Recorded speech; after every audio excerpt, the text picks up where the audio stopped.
नमस्कार। देखिए ये आपका जो पेपर है 201 ENG 201 थर्ड सेमेस्टर का, उसके लिए ये दूसरा वीडियो है। MCQs का पहला है जिसमें 25 MCQs हमने बनाए हैं, लेकिन ये वीडियो बहुत छोटा सा होगा। केवल और केवल 7 MCQs क्वेश्चंस इसमें हमने इंक्लूड किए हैं और ये सातों क्वेश्चंस जो हैं आपके फर्स्ट पेपर यानी कि ENG 201 के सेकेंड यूनिट के हैं। सेकेंड यूनिट में ऑलमोस्ट सभी टॉपिक से हमने कम से कम एक एक क्वेश्चन बना दिए हैं और उन्हीं वही उतनी डिटेल हमें लगता है कि घुमा फिरा करके किसी तरीके से आपसे पूछी जा सकती है। ठीक है, तो क्वेश्चंस देखते हैं। केवल 7 क्वेश्चन इसमें, इन सातों क्वेश्चन को कर लेते हैं तो आपका जो सेकेंड यूनिट है 201 का वो पूरा हो जाएगा। ठीक है, देयर आफ्टर हम लोग मैकबेथ पर बात करेंगे। ठीक है, तो पहला क्वेश्चन है आपके सामने, विच आप देखिए इसमें भी पहले क्वेश्चन के जैसे ही चीज़ें फॉर्मेट आपको दिख रहा है।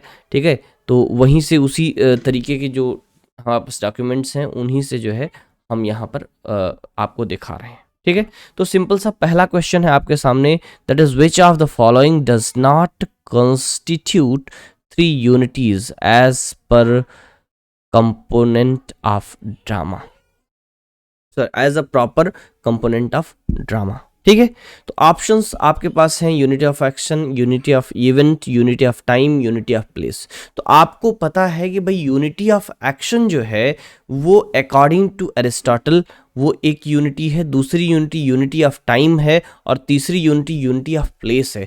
कौन सी नहीं है वो है यूनिटी ऑफ इवेंट नाम की कोई चीज़ जो है बताई नहीं गई है इसके विषय में। तो आपका जो आंसर हो जाएगा वो हो जाएगा यूनिटी ऑफ इवेंट्स। आपका आंसर हो जाएगा यूनिटी ऑफ इवेंट्स। यानी कि यहां पर आपको याद रखने की क्या जरूरत है कि जो 3 यूनिटीज वो unity of action, unity of time and unity of place है। ठीक है, क्वेश्चन दूसरा देखते हैं। सेकंड क्वेश्चन आज का है, that is the Greeks followed 3 unities in their place, namely time, place and तीसरा बचा क्या, एक्शन। ठीक है, सिंपल, दैट इज एक्शन। ठीक है, तो आपका आंसर है ये वाला ऑप्शन। ठीक है, मॉरलिटी स्क्रिप्ट यूनिटी इससे कोई मतलब नहीं, जो आप तीसरी यूनिटी है यूनिटी ऑफ एक्शन। तो unity of action, time and place, यही आपको याद रखना है। ये इस टॉपिक से 2 क्वेश्चन हो गए। अगला क्वेश्चन देखते हैं, दैट इज क्वेश्चन है कि in fiction the author's overall main idea or most important message is called. ठीक है, किसी भी फिक्शन में, किसी भी वर्क में, जरूर नहीं फिक्शन में, ड्रामा में, पोएट्री में, ठीक है, कहीं भी जो ऑथर का या राइटर का जो ओवरऑल मेन आइडिया होता है, सेंट्रल आइडिया होता है, जो मोस्ट इंपॉर्टेंट मैसेज होता है, वो क्या है, दैट इज थीम। ठीक है, उसको क्या कहते हैं, उसे थीम कहते हैं। क्लियर, आगे बढ़ेंगे। नेक्स्ट अगला क्वेश्चन है, that is a verbal error, a verbal error in which a speaker accidentally transposes the initial sound or letters of 2 or more words, often to humorous effect, is known as। क्या कह रहा है भैया कि verbal error का मतलब बोलने वाला एरर है। कैसा, जिस एरर में क्या होता है, अ स्पीकर एक्सीडेंटली ट्रांसपोज का मतलब है कि एक के स्थान पर दूसरा रख देना।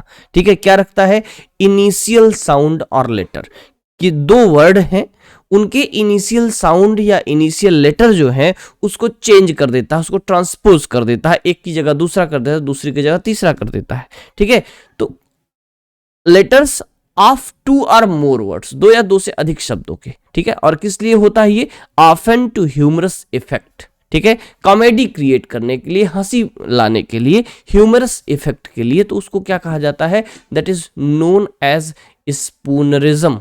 ठीक है, तो क्या होता है ये, स्पूनरिज्म होता है। स्पूनरिज्म क्या है, ट्रांसपोजिंग इनिशियल लेटर और साउंड ऑफ 2 और more words by the speaker.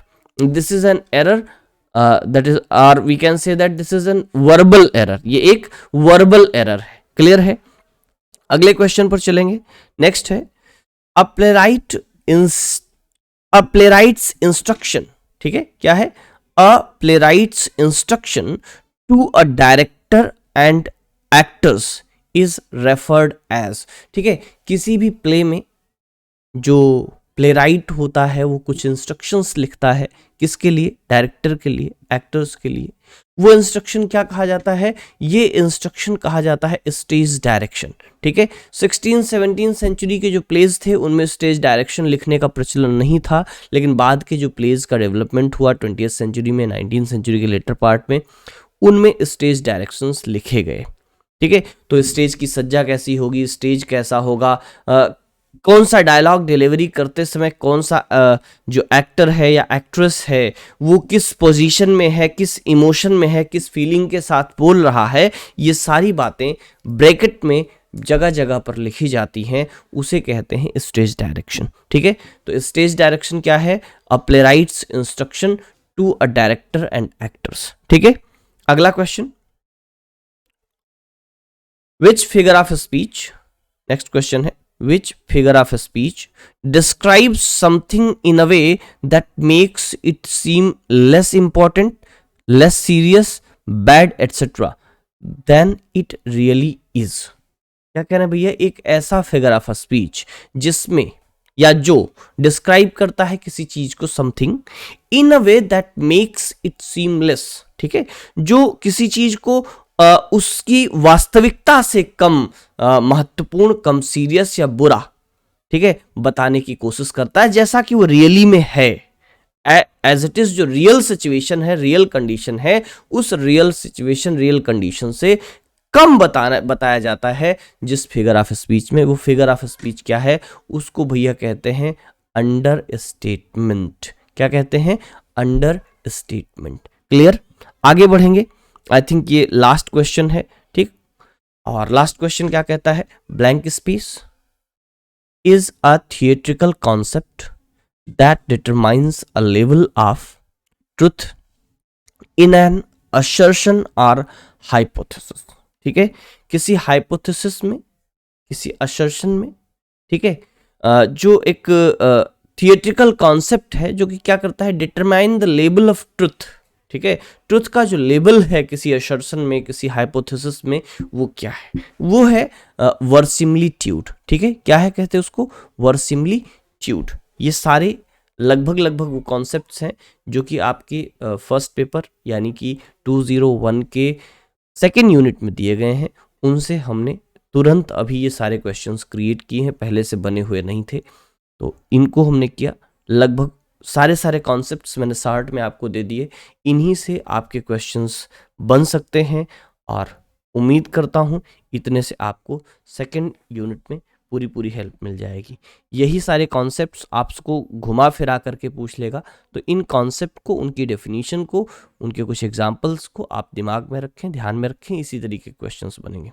अब यहाँ पर मेरा जो टारगेट है वो आपको कुछ इन्फॉर्मेशन दे देना और कुछ एक सिंपल क्वेश्चंस दे देना कि जिस तरीके के क्वेश्चंस आपसे बन सकते हैं, ताकि आपको एक आइडिया लग जाए कि कैसे और किस तरीके से क्वेश्चन आपसे पूछे जा सकते हैं। उम्मीद करता हूँ ये सारे वीडियोज़ आपके लिए हेल्पफुल होंगे। नए हैं तो चैनल को सब्सक्राइब करिएगा, और पहले से सब्सक्राइब्ड हैं तो लाइक बटन मत दबाना भूलिएगा। दूसरी सबसे बड़ी बात, अपने उन सभी दोस्तों तक शेयर करिएगा जो दोस्त आपके अंग्रेजी पढ़ते हैं, अभी 3rd सेमेस्टर में है, एंड टर्म एग्जामिनेशन देने जा रहे हैं, क्योंकि सबका भला हो, यही हमारी सोच है, यही आपकी भी सोच होनी चाहिए।